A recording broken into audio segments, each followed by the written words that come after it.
So my name is Wilton Prado. I'm better known as Zeus throughout the world, and I'm a professional Counter-Strike coach. There's this incredible Counter-Strike story that any CS fan knows of the boys from Brazil who packed up their things, coming from a region no one had ever heard about, traveled to America, three people in a room, struggled on their own dime, off their own hard work, and went on to become the greatest Counter-Strike team in the world. And it's a story that has had such a huge impact on my life. I got to work the Rio Major RMRs for Americas in 2022, and I got to meet some of the players that were part of that team, and I told them then what an impact it had had, because as someone in South Africa who constantly got told that esports just wasn't an option for me as a full-time job and I would never ever be able to work overseas, that story that I had seen a few years before just stayed in the back of my mind, being like, anything is possible. Like this is the place where magic can happen. And it's a story that inspired me. And fast forward a couple of years, I'm desk hosting the Blast TV Paris major. Huge opportunity for me. My first major, Counter-Strike, amazing. And I go for a sort of drinks in the evening with two of my broadcast talent friends, Maniac and Moses. And I'm just so stoked to be there. And we sit down, and the first is that there is a player directly across from me who ordered some food and got a bread basket and proceeded to offer me his bread basket, which I then gobbled down. So I'm a little bit ashamed of that. Sorry, Twiz. But what was also really cool is sitting at the table was Zeus, the coach of the team I'm talking about, someone who had created this magic. And I had such an incredible moment with him just sitting there. I was playing it cool, doing that whole thing where I'm like, I'm cool, I'm so chilled. But inside I was like, oh my God, this is amazing, because he is one of the greatest coaches for Counter-Strike of all time, in my opinion, and lots of other people's opinions. And I think that he has this prolific story to tell. I also think that he just has a lot of insights into coaching a team, because I don't think people understand, and I'm talking outside of esports now, when you say there's a coach of an esports team, you coach someone to play games, but there's so much more to it. And there's such an interesting story behind him specifically, and the development of Counter-Strike as from when he started to where he is now. He's also changing the game and doing all new things, which he's going to talk about. I feel like I'm just spoiling this entire episode, so we're going to jump straight on in. What a cool opportunity for me. What a cool opportunity for you to get to watch and hear this. And of course, once again, a big shout out to Zeus. I think I said like 4 times in the episode, but he was really so helpful and willing to chat to me. And I hope that you learn as much as I have from this episode. So Zeus, you're like a bit of a legend, and it is an honor to speak to you. Thank you for taking the time, especially when there is competitive Counter-Strike on, because I know everyone actually wants to be watching that. So I appreciate it very much. You're, like I said, you are a legend, so I don't think you necessarily need to explain what you do, but you have such an incredible resume, and I was trying to summarize it and I couldn't. So I thought I would just make this your problem. If you had to choose one specific moment or achievement that you feel like if you lost everything else and that was all you had, that would be enough, what would it be? Okay. First off, thanks for having me, Sam. This will be fun right off the bat. Well, I guess if I had to choose one specific moment or achievement, it definitely has to be those CSGO majors, because those were the moments where my life just completely validated itself, not just financially, but rewarding emotionally, since we had traveled. My family understood for once and for all that this was not only a life that I could live, it was a profitable life. It would be something that would make me happy, make me known, and things like that. So that moment in specific just changed everything for me. So it had to have to be that. Makes sense. I figured you would say that, but I wanted you to say it. And then let's start from the beginning. So everyone who comes on here, they kind of give us a brief description of what it is that they do. And I know that you do far more than just coaching, and you've done far more than just that. So break it down. If you had to explain what your career has been so far, what is it that you've been doing? Okay, so this is when people say CSGO coaches, there really isn't a definition for the job. It's starting to get better defined now, I guess. But when I started, there were no coaches, almost none that you could respect and say that they were actually coaching. It was more friends of people in the industry. The industry was getting started, right, in a really professional level. So I had to adapt, and my job became kind of a chameleon. So I had to do the technical stuff inside the server, get ready, everything that you imagine a traditional coach from the esports world or traditional sports world would do. You have to organize practices, tournament schedule, how we are going to do it, try to get everyone to mesh together, solve problems, be a psychologist of sorts in that. find the short, medium, and long-term planning for the team in terms of roster, if everything is fitting. And it started off like that for me until I joined Team Liquid, and then I got a little bit deeper into the business side where I started understanding how an organization works, helping build a Brazil division, build offices, kind of get that sponsorship side from a managerial side, started consulting for other games, such as at the time it was League of Legends and Dota. And it just kept growing and growing, started understanding the media side. So it became somewhere between a general manager for the organization per se, and someone that is a trainee as well on the business side for either a COO or sort of position. So that would be kind of the definition, I guess, of my career in the professional coaching side. Today, I'm leaning more towards the media side just because I think it's unavoidable. And I also think that most people or organizations don't know the best way to approach what it is, the entertainment industry nowadays. That makes sense. We'll get into all of that, but I want to go way back to the beginning. And I know fans of yours, they know the story, but for someone who's listening and trying to learn a little bit more about esports, this is all going to be very new to them. So before you were coaching, but before this became your job, I mean, you were ultimately an esports fan. You were playing. That was what you did. And you were playing Counter-Strike right in the beginning. What made you get into Counter-Strike? I mean, hopefully it doesn't show as much, but I'm old. I started playing Counter-Strike in 1999. That was my first contact with it, but I played online a little bit. I was living in the US in Orlando, Florida. But when I moved to Brazil, 2002, that's when it really started for me. So what got me into it was just friendship. I had friends that lived in my building. I had friends in my area from my school, and everyone was playing it. Counter-Strike was just the hype. LAN centers, tournaments were going on locally. You had to be the best in your neighborhood, then in your area, then in your city, you know? And I fell in love with it, not only because the game is amazing, but because I could share the experiences with friends. Remember, I was just moving from a different country. That's what got me in. And I played very well. I played 1.6, Counter-Strike Source. I think at one point I was the best player in Brazil. But life kind of gets to you. So I had to take a step back and keep going at college, get a job, and had to kind of dabble in both, right? The hobby side and life obligation side at the same time, because that's just how the world works. And Counter-Strike kind of just stayed low for a while. So it was on and off. But in 2014, when Fallen and the boys moved to the US to try their luck at the game, and it's one of the most beautiful stories in esports. If people haven't seen it, I highly recommend checking it out. But it really was the underdog story of a lifetime, and it motivated everyone, and including myself, to go back at it, try it again, try to do this for a profession, something that I loved.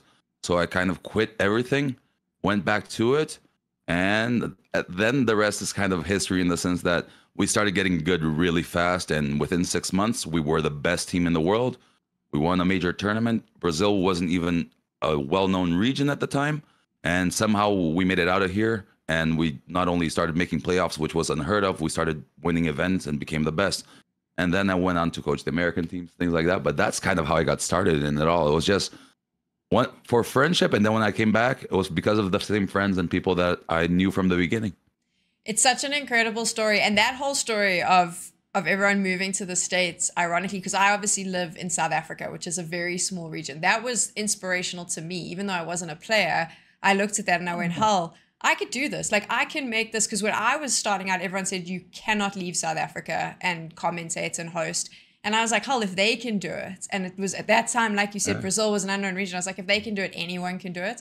And I've always said, I actually said this to Fallen when I saw him at the Rio RMRs. I was like, you changed my life. And I know you changed a lot of other people's lives. So it's so incredible that one team's success Amazing. Can have such a huge impact for so long. But you mentioned there that you went to college. So what exactly was it that you studied? I don't know if this course is outside of Brazil, but it's international relations. Basically, it would be more of a business experience with a diplomatic side to it. So when you finish this master's, you can either go into a diplomacy area. So because of languages, things like that, I thought it would be something that I liked, and the business side. But I saw that it was way too political, so it wasn't for me. I just didn't enjoy it. I just did it because, well, it's good to have a degree. And fair enough. And what was the job that you were doing before you went full-time into esports? Because this is always interesting to me to find out what people were doing before that. So I've had a few, right? But I think the one that shaped me the most, I worked normal jobs to start, but I did two. I worked at Warner Brothers with my brother, He did licensing for brands and medias.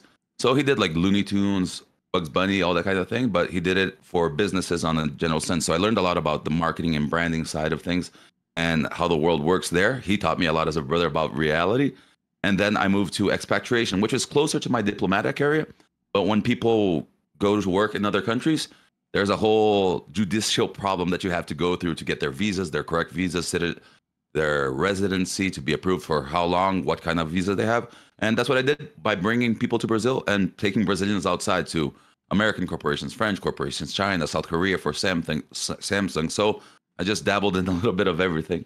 That is the most, I would never have pegged that as something that you were doing. But it's interesting because I'm sure that that skill transferred over when you start coaching a team and you have to plan for international travel and stuff like that. That obviously helps because you got a little bit of insight into how that all works.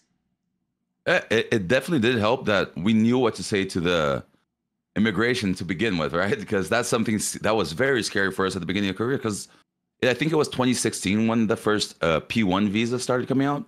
Those are, for those who don't know, those are athlete visas. Those are basically the same that an NBA player would get, but esports wasn't recognized, so there was no visa for esports. So while technically we were working, there was no visa for us. So we had to be very careful what we did, because if you did something wrong, you just mess up your entire chances of having a career in life afterwards, right? So it definitely helped, and it helped us be a little bit more relaxed towards that situation. It gave a little bit of calm to the team, I think. For sure. Now, from a coaching perspective, like you mentioned, when you started out, there wasn't really a guideline for Counter-Strike coaches. They didn't really exist. How do you figure out what your role is then in the team and what you can bring to the team?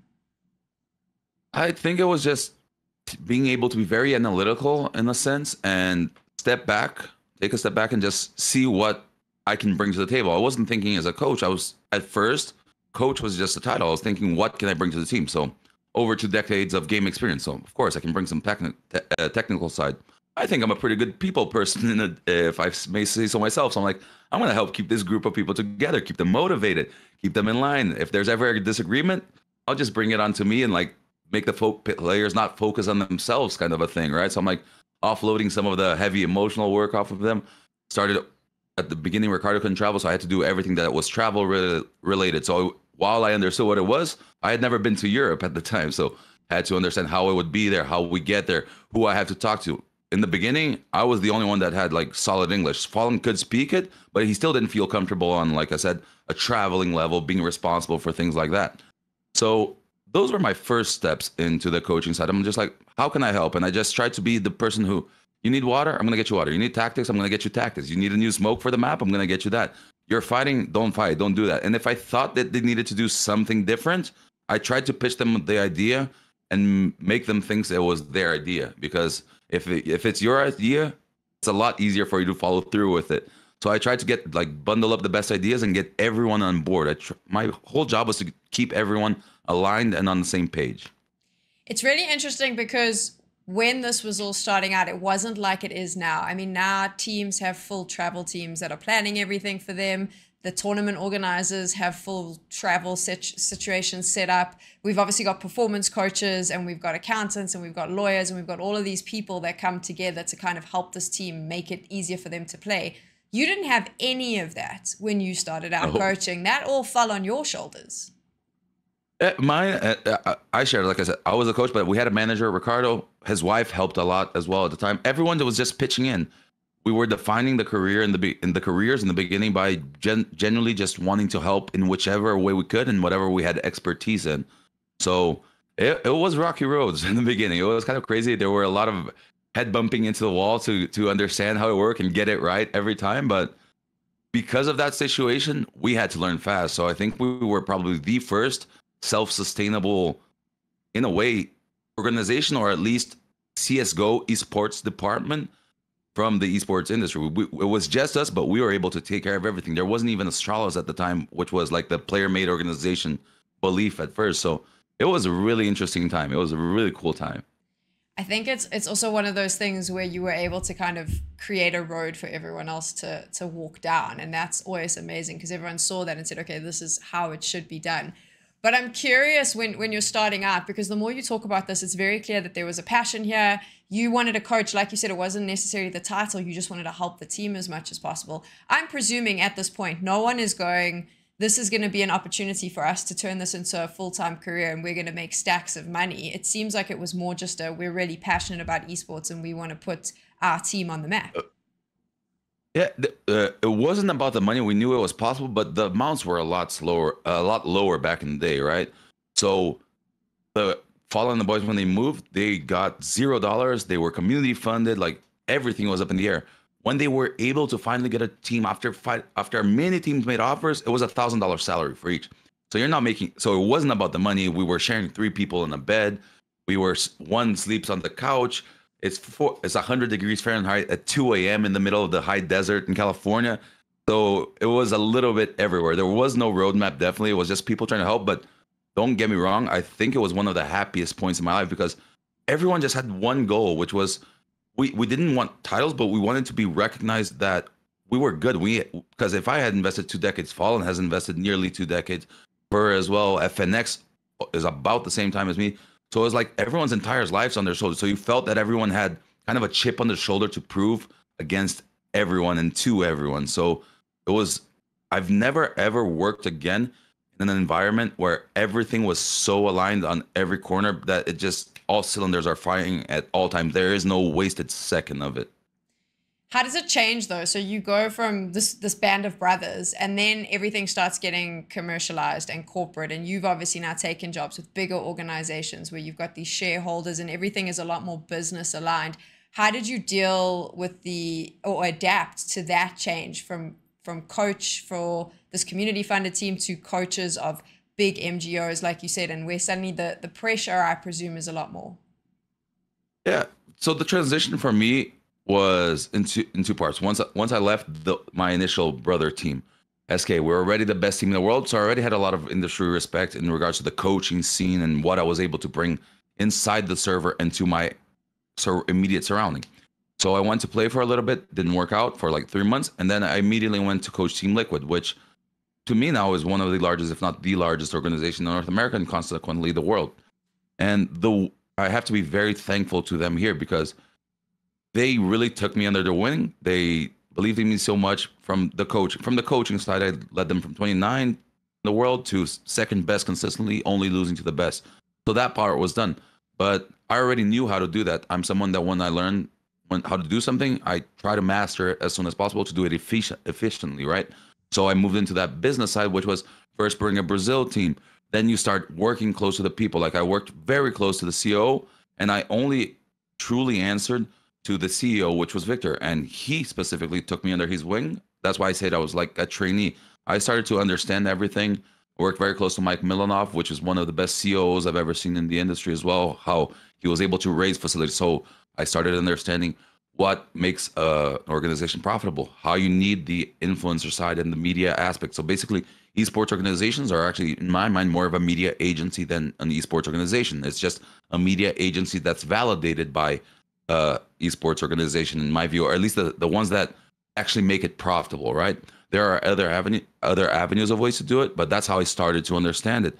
And through Liquid, then at one point I did a renegotiation and I was joining under equity. I was going to get close to 1% of the organization, which at the time was going from like 100 to $400 million.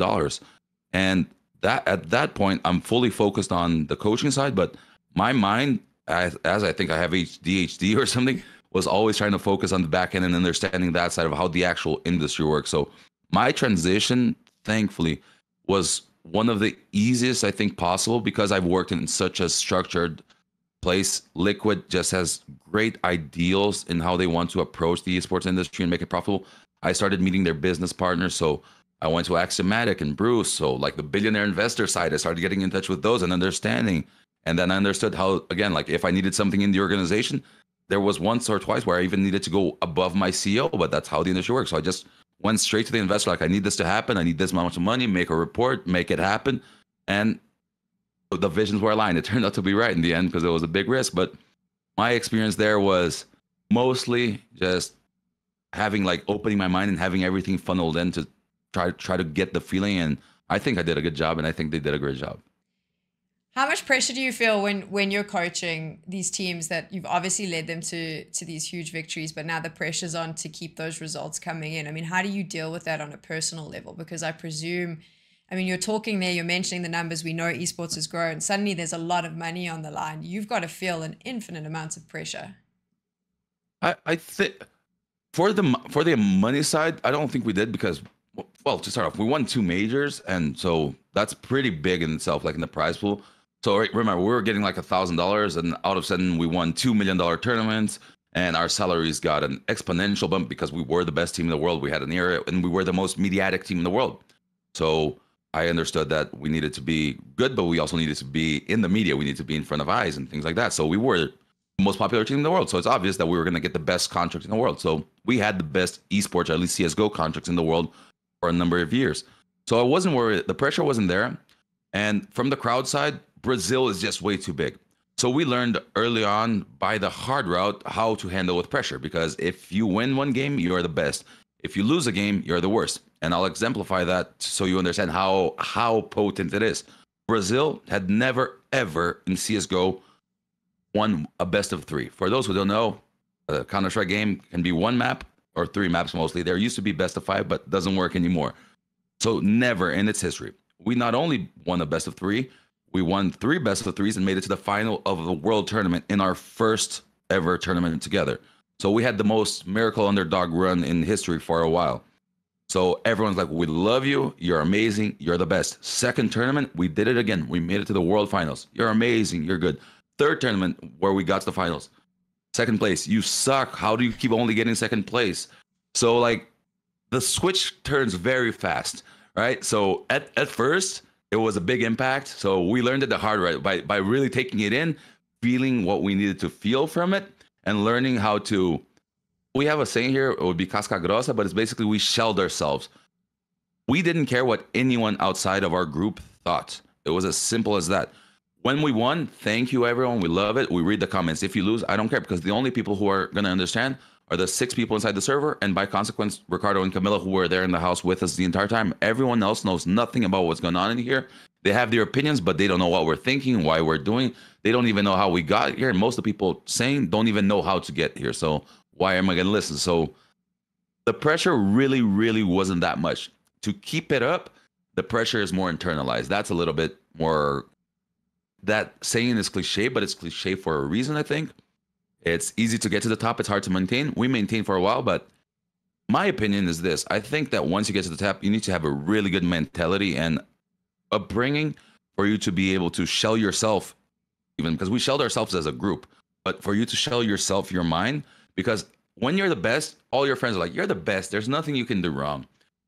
You're amazing. You go. And when you realize, like, they don't know what the hell they're saying. So they were filling our heads with nonsense, and we believed it.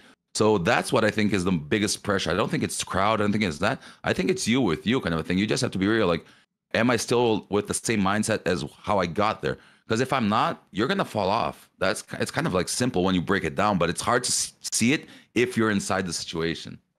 How do you keep a player, though, in a situation like you said there, where they can kind of cut themselves off from all of that? Because I presume as a coach, you've now coached you've coached some of the best players in the world, you've coached up and coming players. How do you deal with the mental game and keeping them in the right headspace? I think there's probably a few different ways to do it. The way I try to do it is the way I learned. So I was there with my friends. So I tried to have all my players and people surround me be my friends. So a friend is someone that will tell you what you need to hear, not what you want to hear. So that's my job as a coach. I have to say no a lot. I have to fix things. I have to be the one that makes decisions. Correct or not, sometimes it doesn't matter. They just have to trust that I have more experience in it. So of course, I'm trying not to make a mistake. But if I made a mistake with more experience and more facts behind it. And when I join any project or when I'm with people, I try to explain in exactly these words. I'm like, guys, don't guarantee I'm going to get everything wrong. I hope I get more right than wrong. It should be like that. But if I say something wrong to you that you don't understand or in a way that you don't like, I'm sorry already. Just try to remember, like, we'll give 5 minutes and we'll go back to it. It's with good intention. And also, like, there's going to be times where I say something and you interpret it different. So what I said isn't what I meant to say, and what you heard isn't what I meant. So I think you can fix a lot of that by just kind of understanding that people are human beings at first. If you treat them like a human instead of like staff or someone that I'm the law and you have to listen to me, it helps a lot in getting that sympathy side, right? That connection side. And I think that's very important. And that's at least the technique that I learned that works best for me. And now, I mean, if we take an overall look at a Counter-Strike coach, what do you think makes a good Counter-Strike coach? I think a few things. I think first, you have to be great at people leading and management. You have to manage people's times. You have to manage the environment. You have to manage the goals. So you have to basically be an entire project manager in a sense. It cut out the sponsorship, but even just from a technical side, you have to be a project manager because you have to set realistic goals so that people don't get frustrated. So a good coach knows how to keep their people motivated and hungry at the same time without losing focus. Because if we start thinking, oh my God, we're going to win the CSGO major, we're not going to win the CSGO major. I have to think of every single match in front of me, every single step. So the most important part is that just being the glue between everyone and at the same time being the oil in the car that makes everything the most efficient possible. I have to get the best out of each player, out of every situation possible. Second, in CSGO at least, you have to have an understanding of the game, a macro understanding. I don't have to be the best technical person in the world, even though I do believe I am one of the best, but I don't believe a coach has to be one of the best because your players, if they are playing at that high of a level, they know a thing or two about Counter-Strike. So it's more about you having an analytical look of what mistakes are they repeating? What kind of attitudes are they taking? Sometimes it's not even about the mechanical or technical gameplay aspect. It's about the mental side of what led them to that decision. So a good coach should be able to have their players improve over time, right? And ideally, you want them improving fast and not only at what they're good at, they have to improve at what they're bad at so that they have higher peaks. But when they are weak, their weakness is at a higher base level, let's say, right? So I have a saying that you tend to fall on your ass in moments of pressure. And that ass is what you trained. So you can be the best at a lot of things. Unless it's fully engraved in you, when the pressure is tough, and there will be pressure there. People who say, oh, I don't feel pressure, it's bull. You just learn how to deal with it really well. You look at head on, like there's pressure, breathe, focus on something else. You have techniques to do whatever you do, and you just move on. And that's kind of how I believe that coaches should look at this situation, at least. And do you think, especially in Counter-Strike, do you think coaches are overvalued or undervalued at the top tier? Or do you think it just is different depending on the organization? A good question. A lot of factors. It's definitely both under and over, depends on the professional, but that comes with the issue that we don't know what they do inside, right? So it's overvalued by and undervalued by the community. I'd say the only ones who can value it properly are the organizations. And that's going to come with a very simple thing, monetary recompensation, right? However much you do, you're going to get paid for it. So maybe you have a first contract, but then you look at coaches that have 3, 5 year, already 10 years at these companies. They must be doing something right. The organization is obviously renewing and the coach is happy there and he's getting good things. So I think that the community is going to, there were times in my career where the community is like, Zeuss, you're a god, you did this. And I was like, no, this was Cold. Like Cold did this call. And there were other times where it's like, my God, Fallen, you're amazing. And I'm like, dude, that was me. But it's like, so people don't know what it is. The only people who know are the ones inside. So the only ones that are going to be able to do it in that case are my employer. They're going to be valuing me according to what I actually am. Or they're going to try to put it a little bit lower, but then I have to have personality to bring that number up, come on. Do you think it's interesting though that there's certain coaches that they maybe never bring in the results, but yet they've been with an organization for like 5, 6 years? Do you think there's something else going on there? Some other value that they're bringing? There definitely is. I know there are organizations that have coaches already getting into kind of like, if they were a franchise player per se, that would be that kind of the same thing that was happening with me in Liquid. If now I just look at it, but I think that organizations have different needs as well. Some organizations are well functioning, so the coach is someone that's there just for the tactical side, and that's amazing. So they can have a tenure there and not win because a coach that's tactical, he's going to help the improvement, but at the end of the day, he doesn't have his mouse in the keyboard and mouse, right? So he's not the one that's fully in control of his destiny. He's just trying to make the best of it. So sometimes that this guy's hardworking, he's doing all that, we're not getting results, but it's not because of him. And there are going to be other coaches who are there and they're getting overpaid, but because of friendship, and they're there too long already. So they know something about someone. Like you can expect everything in the industry, right? So it's a weird place to kind of try to understand. I'm happy to be the one that's on a more normal side of things, I guess. There we go. That's a fair answer. So, from a coaching point of view, what do you think is the hardest part of being a coach? What for you was the hardest part of that job? For me, it was mostly travel after a while, right? Like the health life that I had to live alongside players, but players are having fun. They're playing the game. They're famous in front of crowds and things like that. Not that I wasn't, but it's different because I have to wake up earlier and go to bed later because I have to prep before and after. And we're traveling, and I wasn't healthy at the time, so I was quite a bit overweight. So it's like plane rides all the time and sits you don't fit, and life is exhausting, and you're eating badly. So that was bad. And also, sometimes for me, like since we, at least for our case, the hardest part for me was when I did join organizations that weren't that initial one, and I see myself having to give up my home country, having a chance at having a girlfriend at the time, of staying close to my family, mom and friends, and everything that I grew up loving here in Brazil after when I was like teenager to older. And I see someone that can stay in his house and just kind of like do it on a soft level, right, on easy mode, and he takes it for granted because sometimes just coming from a region like North America or Europe, you're going to get better paid than someone from Brazil. I'm like, someone would kill for this, right? So that broke my mental. The few times that it broke was seeing things like that, right? It was seeing people who didn't give the opportunity, the credit, or the seriousness and respect that it deserves, because this is a privilege to do this, right? That I think is the hardest part of the job for me. Everything else is easy. I'm like, at least for me, my mind is always jumping. So I'm used to be thinking about work 24/7, either at home or wherever it is.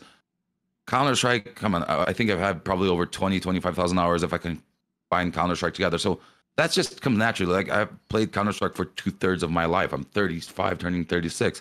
That's very easy. Dealing with people, that's what I like. Like I like dealing with people. I have fun with it. I try to make things passionate, right? Emotional and fun. So I try to bring a little bit of color into life. So I enjoy that. So I'm going to go completely off topic here because I know we're supposed to be talking about your job, but this is something that I'm just really interested in because you mentioned there your fitness and your health. You obviously, I mean, you almost died. You had a heart attack, yeah.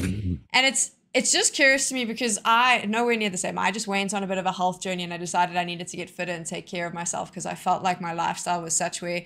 And I know this, and you know this, you travel so much, you're eating hotel food all the time, catering, you live on, there's just candy and chocolate always on display and energy drinks. And it can be very difficult with the amount of travel and the hours that you work to live a healthy lifestyle. So I'm curious, you go through this terrible scare, we almost lose you, but then you go back on the road. How did you get your mind right to adapt to that? Because it's really difficult to live a healthy life when you're traveling and part of this crazy CS circus.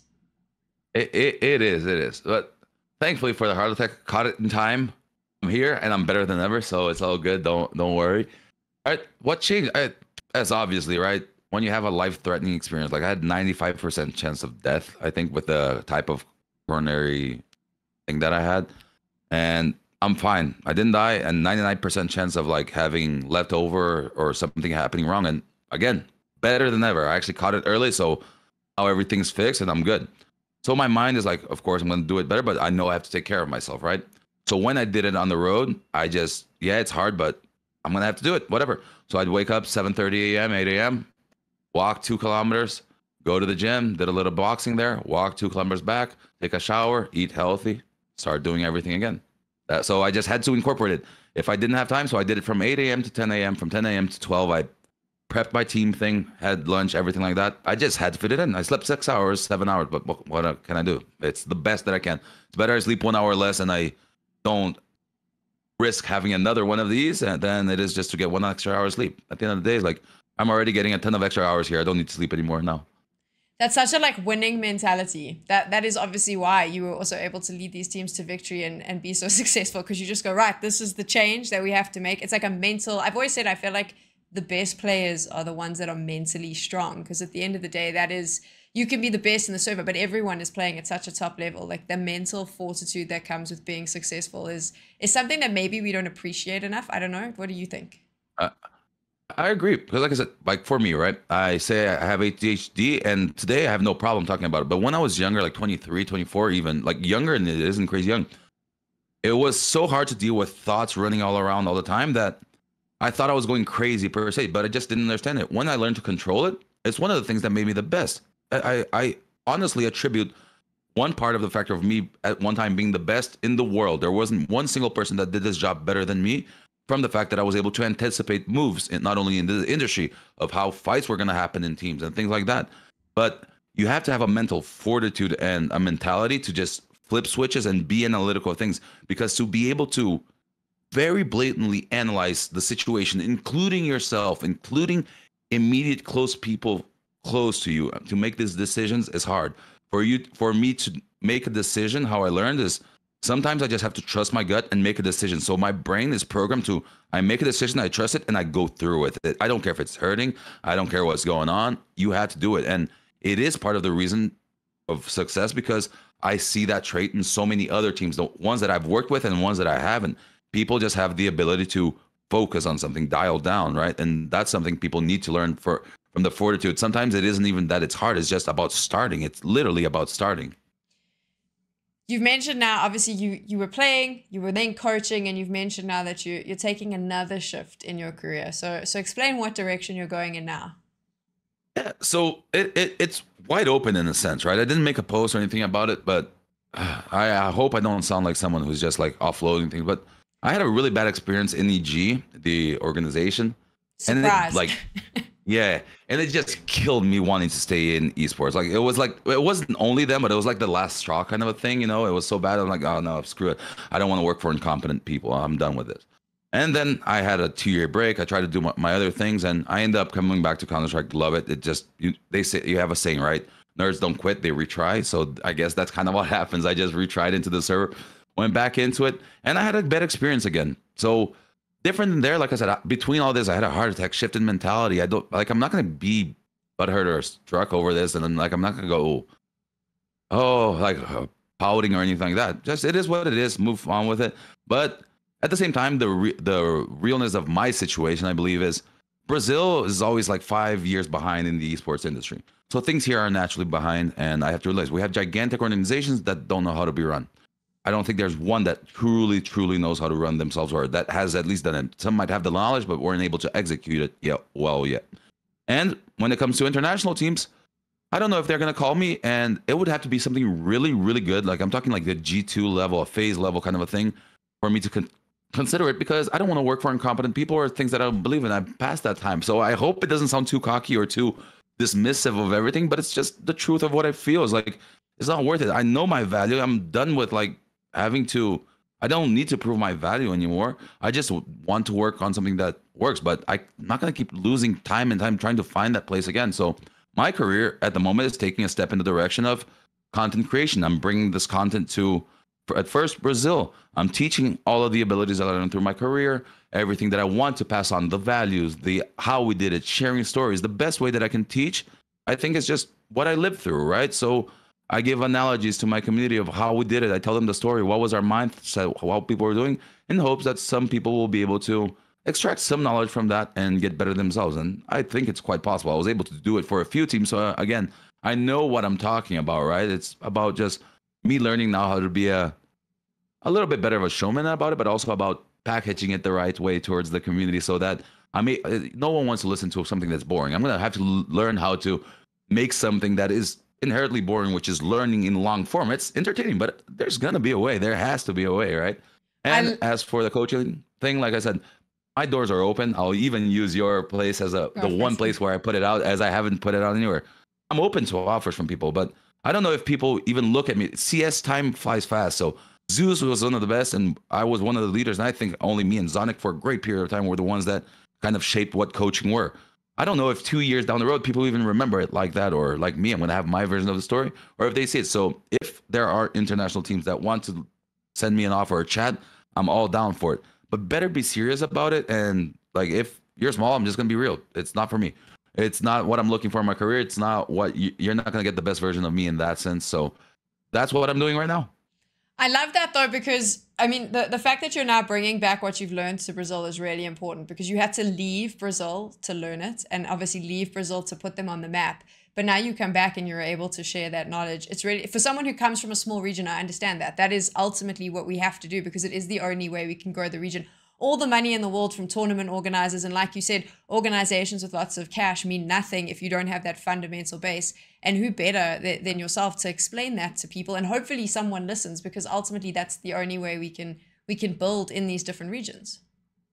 Yeah, I agree. I think it isn't the only small regions. Look at what happened to North American Counter-Strike. No one passed down the knowledge. The organizations knew how to do it. At least there's that, right? You have great, solid North American organizations with founding that are now even shifting towards the world, right? Because there is no CSGO there. But the players, they had to learn from me, in a sense, in the beginning, right? And learn from other players and from things like that, because no one passed down the knowledge of how it was done. So I think that Brazil, soon enough, is going to be very lucky, because I'm already starting to do it. I know Fallen is not going to last forever. So when he starts to do it, it's going to be another jump there to help. Taco, we don't know what he's doing. So the people who actually did it are now coming into a position where we can pass it on. I just hope that they see the same as me and want to pass it on.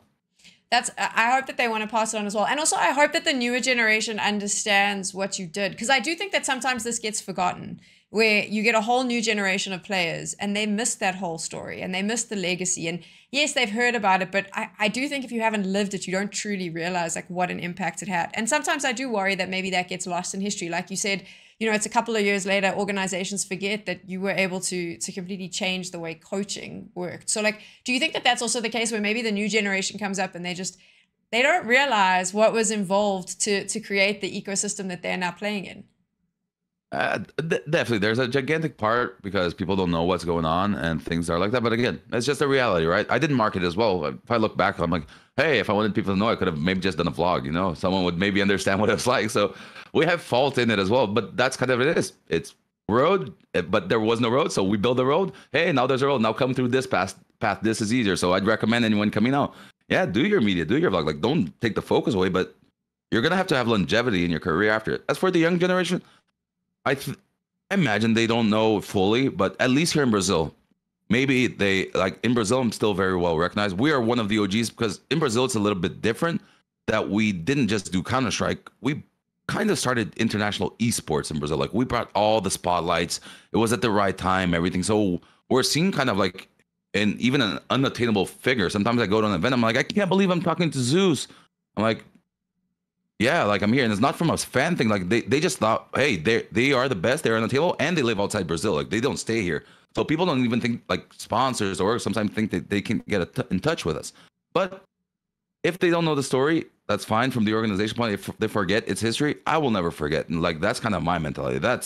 I know there was this one time, and I always bring the story up to friends, where the first really big blast event in Brazil was in 15 minutes from here, from my house. 10,000 seat arena, not the biggest in the world, but man, it gets loud. And it was 100% for us, for MIBR, for the Brazilian team, for the guys who did it. So not only wasn't it an amazing experience, someone said something to us there that stuck with everyone forever, which is, see this entire arena, this is not only for you, but because of you, because of those first years where you sacrificed everything, did everything. Now there's security here working a job. There's 10,000 people in the arena and like 3,000 outside. There's people selling food that have jobs because of this. The amount of infrastructure that was here, cleaning personnel, media broadcast rights that were being done everywhere. And it was never would have been possible without us. So that's why I think Brazil has a respect for us, because that's kind of the light that we are seeing from people, right? We're the people who made this viable for everyone else. We made everyone else believe it was possible. I even get emotional and talk about it, but it's cool.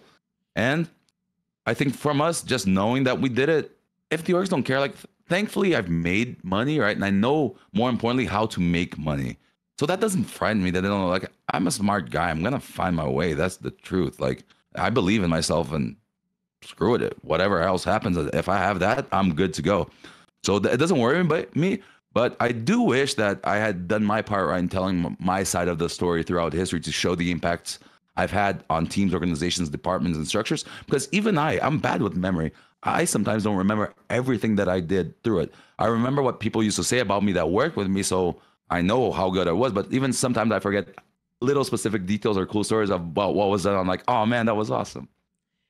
I remember you. I won't forget. Like I said, all the way in South Africa, I watched that journey and thought, well, it's possible for all of us. When people say you can't do it, you just shouldn't listen. So, I mean, you've definitely had an impact. Thank you so much for chatting to me. It's been so cool. I met you obviously at the Paris Major, and I was having such a hardcore fangirl trying to play it cool, but it was so rad for me to be able to meet you and to be able to chat to you. Now it's been cool. For anyone Thank you. It who's was nice meeting you too. yeah, anyone who's watching or listening, where can they find you if they want to find out more information? How can they find out more about the content you're making? My name's a little weird, so either Wilton Prado or, as you see, Zews with a W. If you search that into Google, I'm pretty sure you're gonna find my TikTok, my Twitter, my YouTube channels, everything that you need. My Instagram. Find me on there because I'm bringing out cool content. And already for American fans, because of AI, I'm trying to put everything with dubbed in English or at least subtitles always. So while it is in Portuguese, there is access to it to a worldwide audience. And through this podcasting thing, I'm gonna get my friends like Get Right, Twist, everyone like that to do it. So those are gonna be in English, and I think you're gonna enjoy the kind of insight I have into asking questions as well to my friends, because I know a lot of shit that they did. I can bring cool, like not just quirky, but cool shit, crazy shit, sad shit. So a little bit of everything. Thanks for listening or watching Tech Girl Talks. I hope you enjoyed this episode as much as I did creating it. How amazing that we got to chat to Zeus. If you enjoyed it, let me know by either giving it a thumbs up or commenting or rating it on wherever you're watching or listening to it. And of course, if you want to chat more about what you've heard or watched, then hit me up on social media. It's at TechGirlZA. Zeus's socials are all in the description to this podcast.